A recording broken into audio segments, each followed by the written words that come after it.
This video is brought to you by CoolStuffInc.com, where you can find cool stuff in stock. Hello and welcome back to another day in the arena. It's me, it's CGB, and today in the arena I almost didn't find the camera because new room setup. Holy hype. Make noise in the comments, tell me your opinion of the new room setup. Do you hate it? Do you hate all change? Do you love it? Do you love just anything because I say to? Sound off in comments. And today in the arena, we are playing Orzhov Eidolon. So, this black-white Eidolon deck has popped up here and there. Doesn't get a lot of respect as a contender, at least not right now, and I'm doing a take on it. I wanted a deck that was very proactive. These decks usually run cards like Dead Weight and cards like Mire's Grasp, auras that, for the most part, are great cheap removal spells against cheap creatures, like Mono Red has, but are very bad against decks like Blue-White Control and Temur Reclamation and Simic Ramp, and they just don't kill anything relevant. So they end up sitting in your hand, which slows down your proactivity. So what I like for the job is Mogi's Favor, because you can always put Mogi's Favor on your own creatures to hit harder, or you can use it as a removal spell on 1 toughness creatures like Scorch Spitter, Fervent Champion, and Runaway Steamkin, much the way you would use a Dead Weight. Also, I don't like Mire's Grasp as much as Banishing Light, which is better against Annex Hardened in the Forge and various other things. Just about anything the opponent might play, maybe a Banishing Light can help fix that. The rest of the cards are trying to be really aggressive. Hateful Eidolon and Alcide Life's Bounty and Ephemia the Cacophony with All That Glitters put on some early pressure. You back it up with Temur Calls the Dead to make a bunch of zombies. Hopefully Ephemia starts pooping out some zombies as well. He said poop. And then Heliod the Sun-Crowned is something I don't often see in these decks, but Heliod is an enchantment. I don't expect to turn him on too often, but there is a good amount of lifelink and life gain of Timurite Calls the Dead, Alcide, Hateful Eidolon, and the card we're about to get to, Archon of Sun's Grace.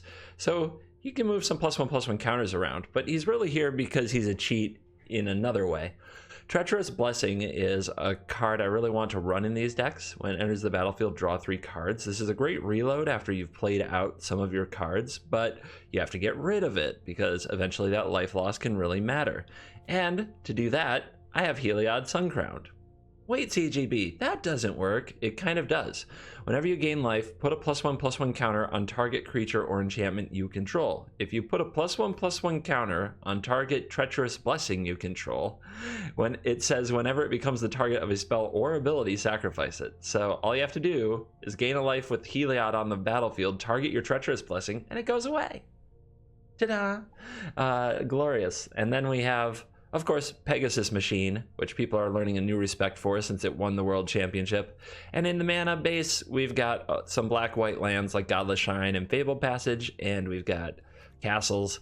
I'm not running Temple of Triumph because this deck has a lot of 1-mana plays, and you don't want a tap land. All right, really curious to see how this deck performs in a best-of-1 standard event. Is this a 7-win type deck? How's the matchup with Mono Red? Does it have game against Jeskai, Fires, and Blue-White Control as well? Let's dive in and answer these questions and let the nonsense begin. What is with the doubled Fabled Passage hands? This is a frickin' troll job. They're supposed to be here so I can curve out, not to keep me from doing it. Double Sentinel's Eyes? Really? Really? Shuffler's fine, everybody. It's just fine. I love starting the day with a little salt.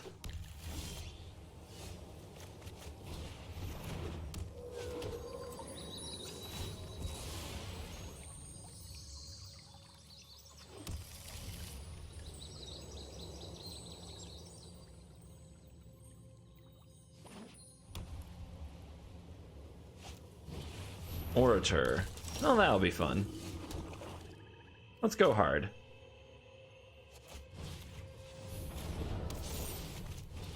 Super hard. Auras, baby. We be Aura Manson. Make them have a Banishing Light. And if they do, I'll play Temuret. We'll kind of make some value, we'll recover. Pacifism. Gross. And no attack, coward. Let's get this cooking. We do have this cool synergy.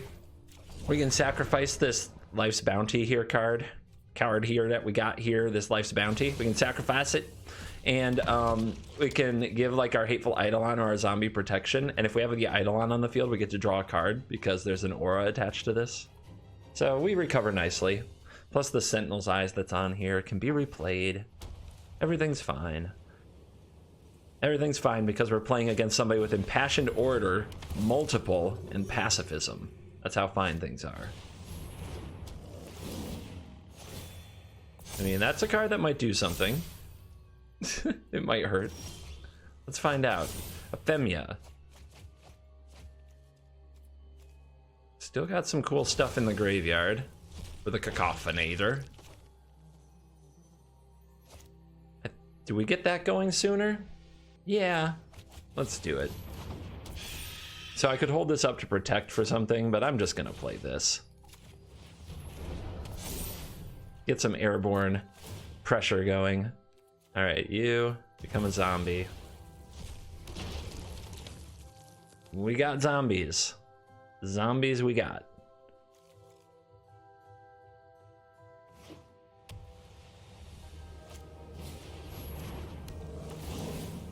There's always double Pride Mate. Always. Always. They never draw just one. Never. Ever seen one Pride Mate? Nope. Doesn't happen. Scared to attack though. Says I'm gonna outgrow those zombies. Look at that. Look at this. How about we put all that garbage on the bottom? Can play this Hateful Eidolon. I am hateful, you can tell. Let's fill this graveyard. There's a Banishing Light. We needed that. Get them. Make more. More zombies.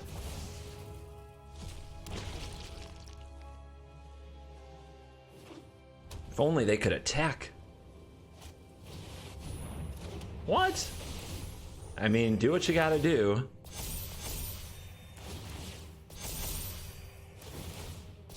Opponent absolutely going nuts. Just feeling themselves so much. Like, holy crap, am I good at Magic. Have you ever seen such cats? Who doesn't love this? Yeah, they're still too scared to attack, though. 2 Banishing Lights gone. Really needed those. But no. No, no, no, no, no. I think I'm best off just trying to draw cards with the castle. So, let's attack with Ephemia. If the opponent dares block this, I will use the Alcid Life's Bounty, which I want to use anyway. I'm just looking for a good reason. Here's the trade offer. Let's do this. Nah, I'm not that worried about my life total. We might draw something good. I was going to draw first now, so it didn't hurt as much if I had another creature in my hand, because I'm going to draw from this. But, yeah, we might draw cool stuff. Choosing white kind of sucks. The Sentinel's Eyes comes off, but I can play it again.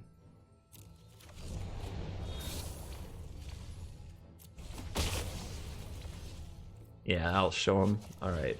So now we've got all that glitters, which is going to go on this Ephemia. And this can protect it, so everything else can wait till next turn.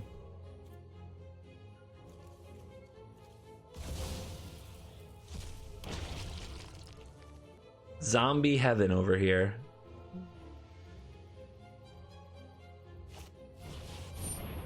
Really? You...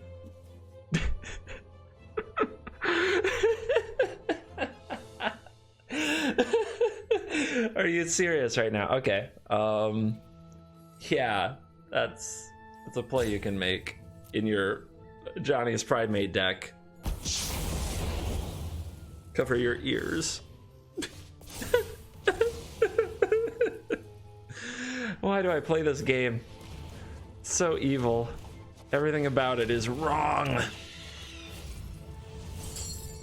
All right, so you exile lands with your escape cards, and you exile enchantments and creatures with things like Ephemia and Temerate Calls the Dead.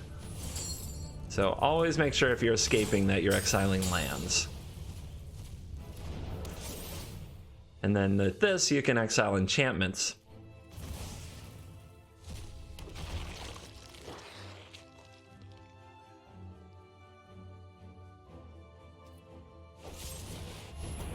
Triumphant Surge.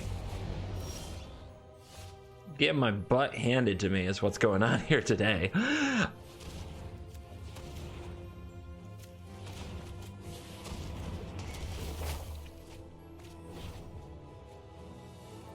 Is my deck that bad? Is my opponent that good? I'm struggling. I'm struggling.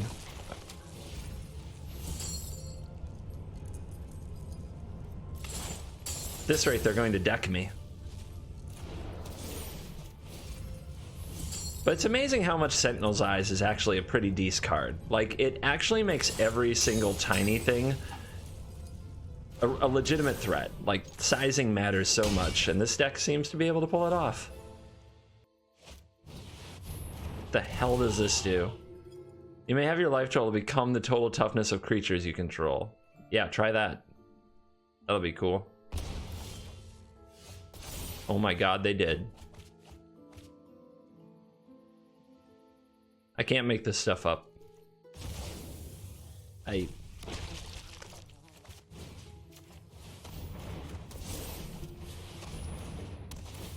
can't make this up.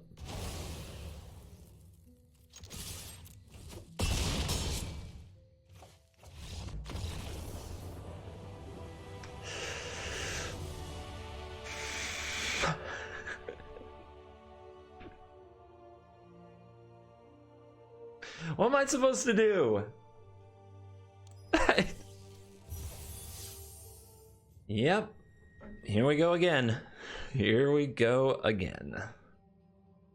On the draw this time, our first play is Ephemia with nothing in the graveyard except for a Fabled Passage. That doesn't really count. Alright, our opponent's into this card too. Why? Why am I drawing double Sentinel's Eyes and cracking a turn 1 Fabled Passage every game? Oh man. Yeah, going second's gonna make us lose this one. I can feel it. I can feel it.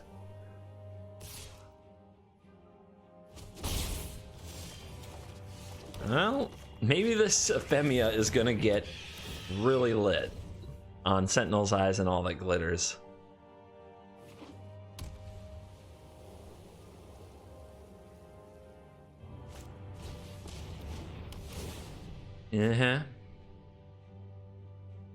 Everybody thinks that card's good. Yep.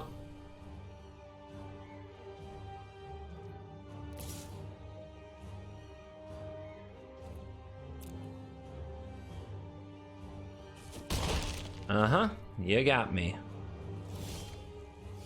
Well, that is a card that could help us make more zombies. Maybe we go there first? Because if we draw the land afterwards, we want to play Archon, then we want to play all this stuff. But I might lose a size race, and that's what I'm most concerned about. They probably don't have interaction, but if I lose the size race, I might lose the game. If they do have interaction, it might be size-based, like Warbriar's Blessing.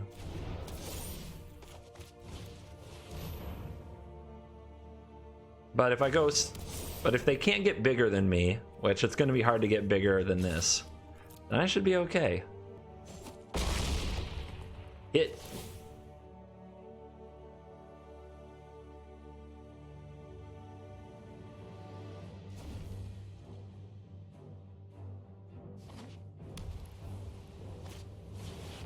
Okay, they have an Archon. Cool.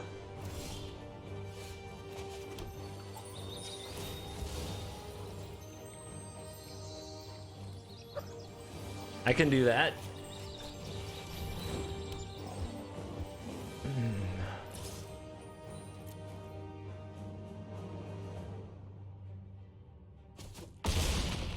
I'd happily trade it for one of those to get their Archon gone and have the Archon, have the only Archon, but apparently not today.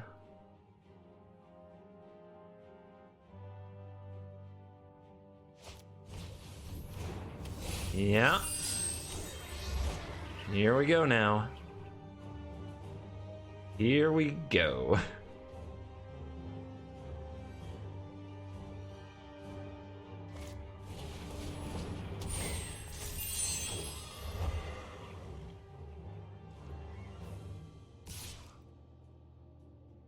Could try to kill it. Not gonna, though.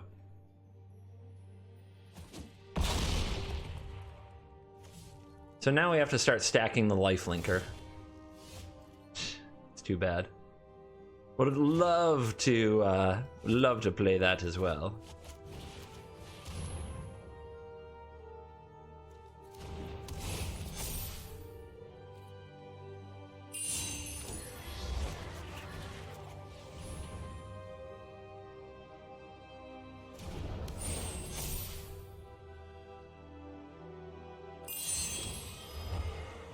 Alright, so if they only block, they have to block both.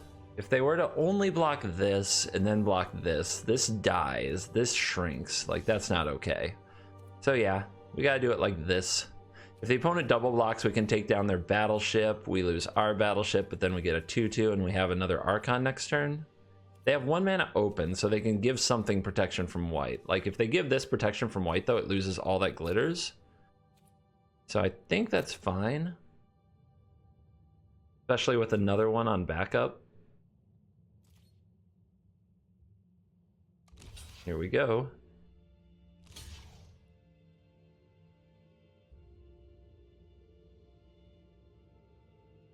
So we target here. It's still going to kill the other Pegasus because the opponent's going to use the Alcid Life's Bounty to give this protection from white. When they do that, all that glitters and Sentinel's Eyes fall off. And guess what? You're about to see an oops. A big oops from the opponent.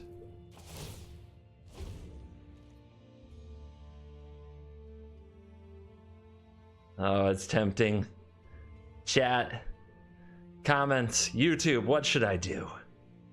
Oh, this isn't a heal CGB day, but my God, do I want to use this. Pull it back now. Pull it back, CGB. Remember who you are. You are not that man. You are not the darkness inside of you. You are not that man. Oh, but it's fighting. It wants to come out. It wants to come out. All right, Sentinel's Eyes, Indomitable Will. Mogi's Favor. Sure. I kind of want to play another Archon this turn, but I could also play Temrit Calls the Dead and the Favor.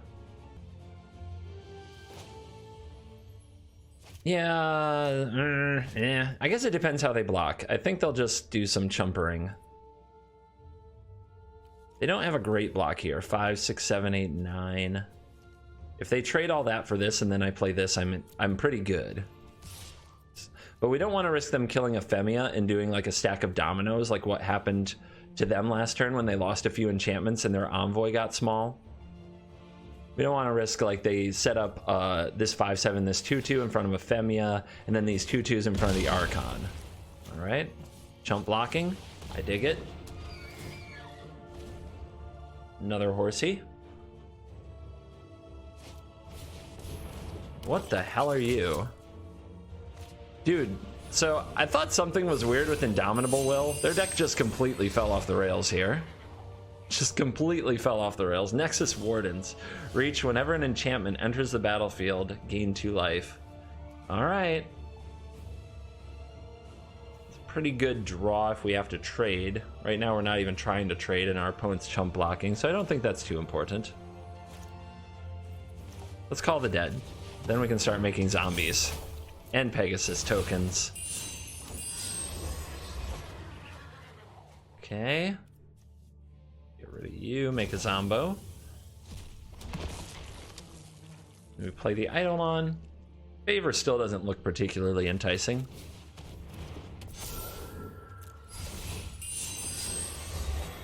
Alright, definitely want to get in there with you. I don't think the opponent wants to trade that many resources for this. So how many enchantments does it have? 3. So this would go down to an 8 something. The opponent can't stop both. Let's go for it.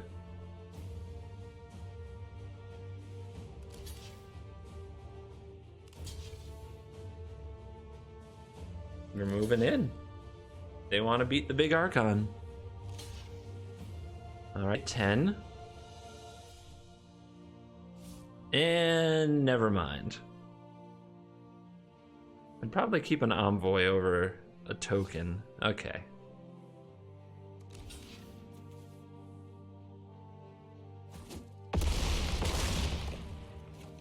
Wow. Beat you down. 7 life. Zombie time.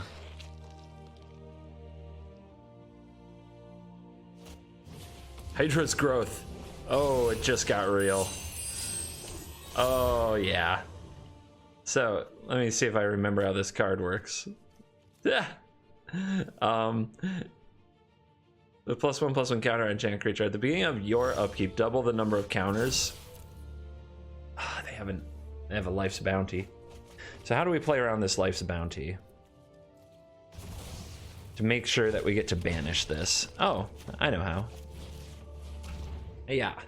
They're not going to want to give it protection from white without knowing something's coming, because that would drop the auras off. Well, they goofed it last time. Don't do it again. They can choose black. If they choose black, then they have a free block on Ephemia, so that's what I do in their seat, is I choose black. But let's see what they do. They choose black. Well done. Unfortunately, I get to punish it. For them. Because my draw was too good. Math is for blockers.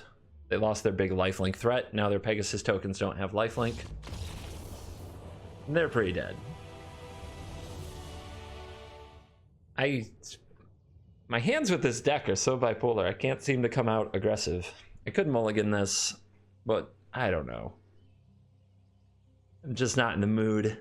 You know me and mulligans. We don't mix. Pretty much our whole deck, aside from the cards you're looking at, is 1 and 2 drops. I'm sure we'll draw 1. We won't draw 3 straight lands off the top, will we? Nah, that wouldn't happen. That never happens.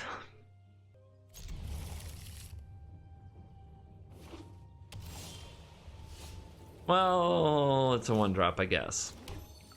If the opponent plays something with 1 toughness, it's great. Oops.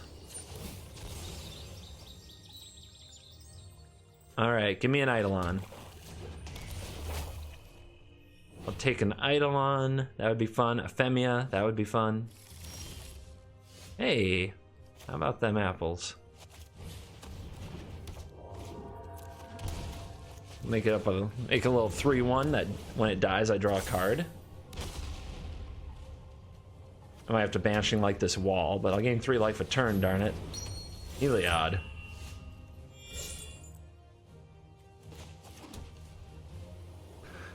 So I could Banishing Light this. This is about to gain life, but there's nothing to really put it on. I think I'm just playing the Blessing.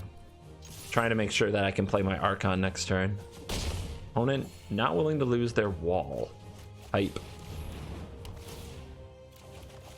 That's a nice reload. So the opponent needs to deploy something pretty awesome here. If they don't, we just start playing Archons. This is good. It's not great on its own. And right now, let's see. They attack with this. They put a counter on this. I guess they play 1 more white card. They attack with 2 of these. They can make this a 5/5. Maybe it is strong enough. Maybe we just take that hit though, and we play the Archon. This can chump block something. Draw a card. I think getting the Archon down is pretty important. If the opponent doesn't have Banishing Light, it leaves us in a wonderful position. But it's a very risky play. We're way behind if this gets removed and the opponent gets to attack with Heliod. Like way behind. Ugh. Yeah, that's exactly our worst case scenario. If we draw another land... So next turn I want to set up Life's Bounty and Banishing Light. Jesus! Why? Why do they have to have it? Why do they have to have it all? Why? Why? Alright. Block something big. Game life, draw a card.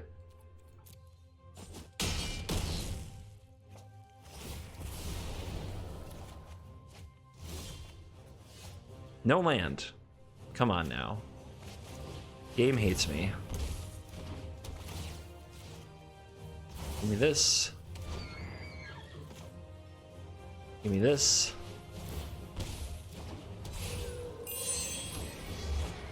Start making some blockers. We need an Archon to stick for a minute. Jesus. Jesus. Lord and Savior. So, I should have just played defensively. I should have been casting Banishing Light as soon as I saw Heliod. And I think this whole game could have gone a lot better. And I think I am actually the one to blame for this, because I usually see a deck like this and immediately underestimate it.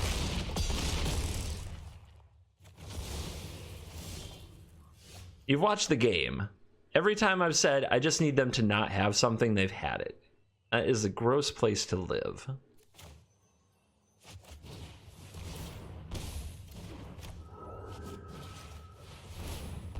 Also, not hitting land drops is kind of obscene when we use Treacherous Blessing the way that we did.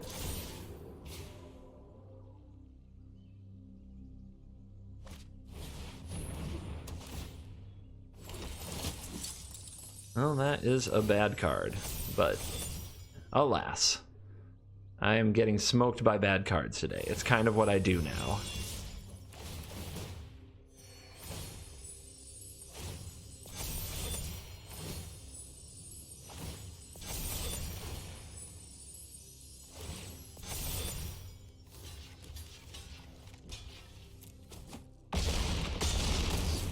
Alright, gain some life, stay alive, draw a card from the Eidolon.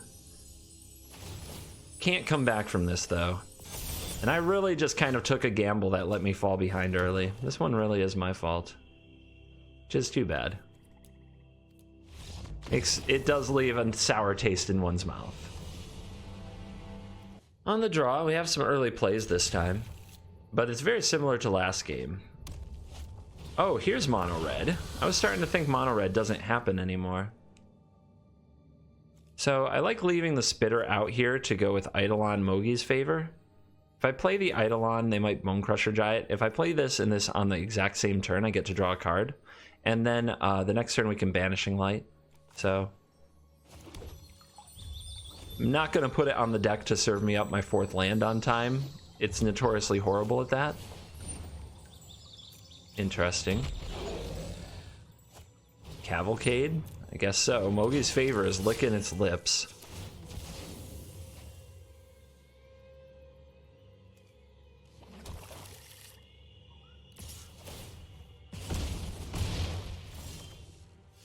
Double Eidolon. Not bad.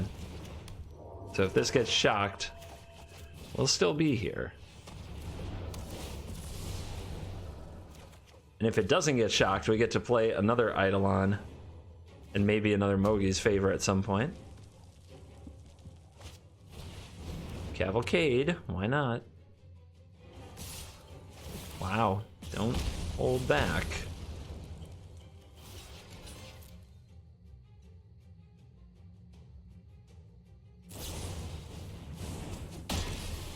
I guess. Dude is pro gamer after all.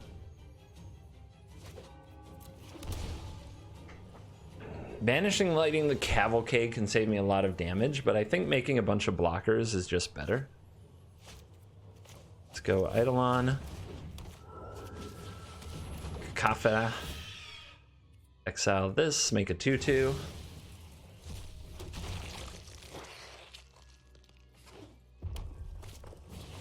Spitfire. That is the card that needs probably some Banishing Light.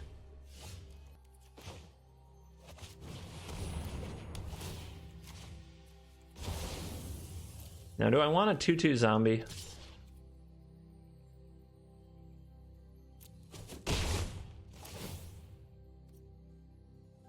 This card is quite the machine gun and card advantage engine, but it's slow.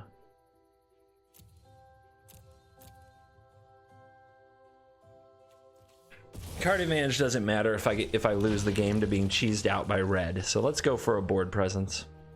Next turn, we might be able to all that glitters up this Eidolon and hit really hard. Nice draw. I hear that's okay. I got one for you.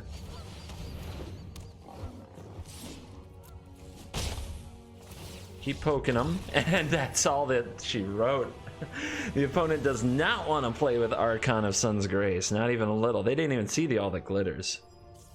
Big game, the breaker. 3 wins, 2 losses. It's been a clunky day so far. Can we break even? Will we get our money back, or will we get the feels bads of being down 100 gold and losing 3 games? Man, my hands suck. They really do. I don't think I'm just belly aching. I think I've just had the worst hands, but I got the combo.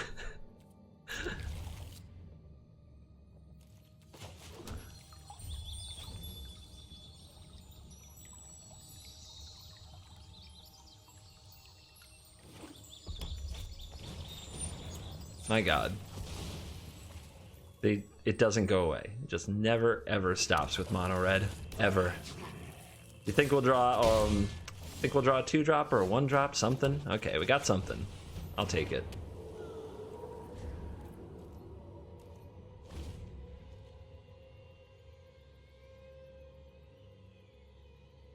Don't think I trade either. Well, I'm not gonna get the option, right? Of course not. Your first thing always dies.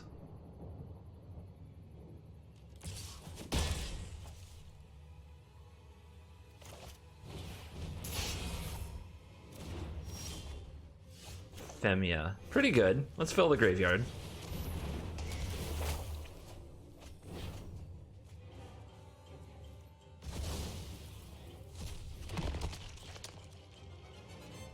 It's a zombie. I'm sure you can shock it or something.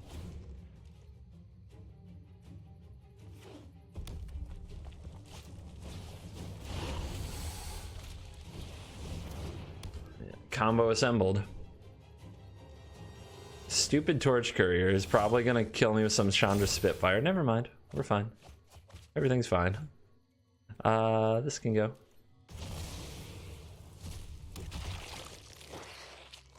But why do I miss land drops? Come on now. Come on, deck.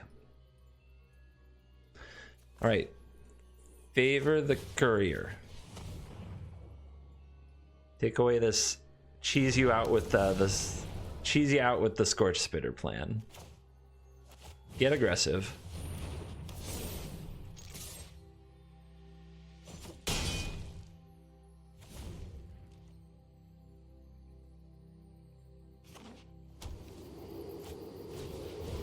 Double Cavalcade. Another 1-drop. And another 1-drop. It's all brilliance over here. They're just setting up for Torbrand, right? Okay, so we want to draw another favor. I'm pretty cool with all that glitters too. I have this passage that will shuffle the deck though. So maybe I need to draw these with the blessing? Ew. I guess the all that glitters isn't absolutely necessary.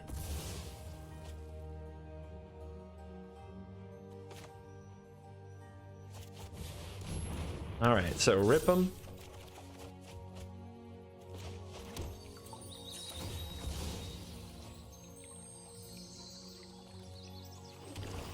Favor down a Spitter.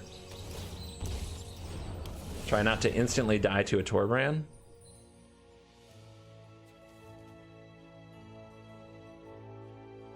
I'm gonna hold back. I don't trust this. Next turn we have options like Heliod, Lifelink.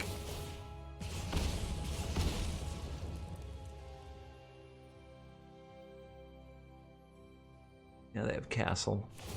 You don't want to use that first though. You want to see if I block wrong, which I saw it coming, but just as a general tip. Let your opponent make their blocks.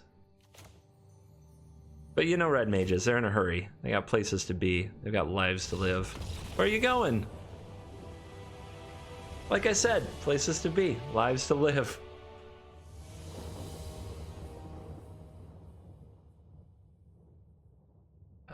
Going second, but we have Ephemia into Temerit into Archon. Pretty solid. It's gonna have to be. 3 mono reds in a row. Why am I not surprised? Even a little. But this looks like the good mono red. They always have Robber in this spot, don't they? On the play every time. Exile something cool. Just start the tilt train right away. Sentinel's Eyes is a good one for them. It's cheap. They can play it.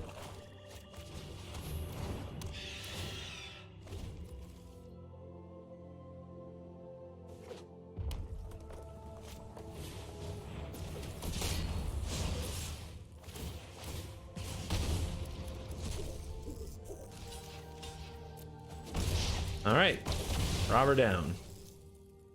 Would you like to play Sentinel's Eyes?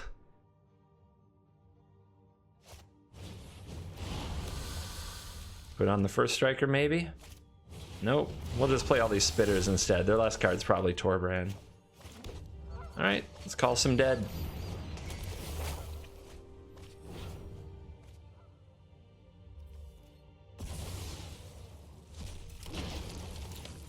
Three mana 2/2 isn't the greatest. Oh, come on. Alright, it's not Torbrand. We're okay. Wow! Nice hits, though. That's what we call GG.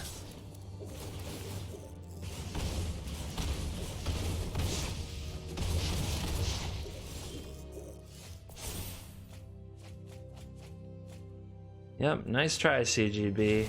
You almost played some cards and did some things.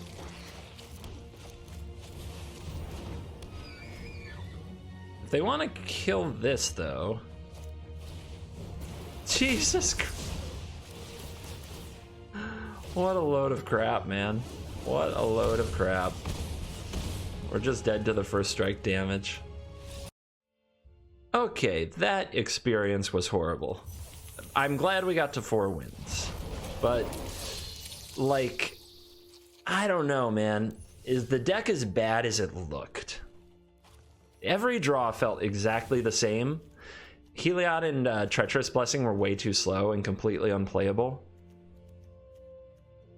So I think the deck needs something else. And what's weird is that's only 4 spots in the deck, but I swear I drew that every single game. And not a single time was it good enough. Not even close. The deck didn't have really enough creatures or early aggression.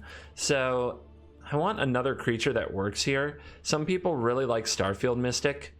I'm trying to avoid any and every single terrible Magic card that is a 2/2 for 2 and just dies to Bonecrusher Giant without doing anything. And I think that Starfield Mystic is one of those cards indeed. Also, now the deck doesn't have really any card draw aside from Eidolon.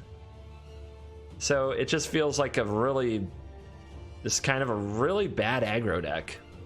So that's what I was hoping that Treacherous Blessing would provide the staying power the deck needs. It clearly didn't. Just didn't matter in any way. It's hard for me to get excited about Starfield Mystic because I think that card also is really bad, but maybe that's what you have to do. Maybe that's the only thing we really have to test here. The Temerit Calls the Dead and the Escape cards are some of the best things the deck has going on, with the Hateful Eidolon to generate the tiniest bit of card advantage. The Transcendent Envoy I don't think would be very good, although it does provide another flyer. It only works on aura spells, and we have a lot of regular enchantment cards here. But yeah, I feel like the deck is pretty fun, and just sort of, but in the format where everybody's doing broken things, I feel like this turns into a really mid-rangey pile. The best hands are like Ephemia, Temerit in multiples, and the rest of the deck doesn't seem to do much. So I'm concerned that it just doesn't have real legs, and that's the way it feels. Maybe adding some legs is Elspeth Conquers Death, but the problem with that, Elspeth Conquers Death, is that you end up exiling a lot of your graveyard to Ephemia and Temerit, so you don't have good stuff to get back, and it totally relies on having something good to target of the opponents, which I think is asking a bit much.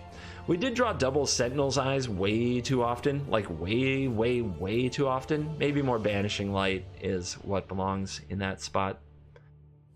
All right, I think that's gonna wrap it. So yeah, if you play this, these are the changes I suggest. And as always, you know, thanks for watching the video. Not everything can be 7 wins. Not everything is supposed to be 7 wins. Sometimes we're learning on the fly. So thank you for watching this video. And as always, I will see you in the next video. Also, patrons, I'm starting to post outtakes from these videos for patrons so that there's bonus content. And please check out Patreon if it's only $2 a month. And there's a lot of bonus content. There's a lot of extra videos. So please check it out. Have a nice day. Bye.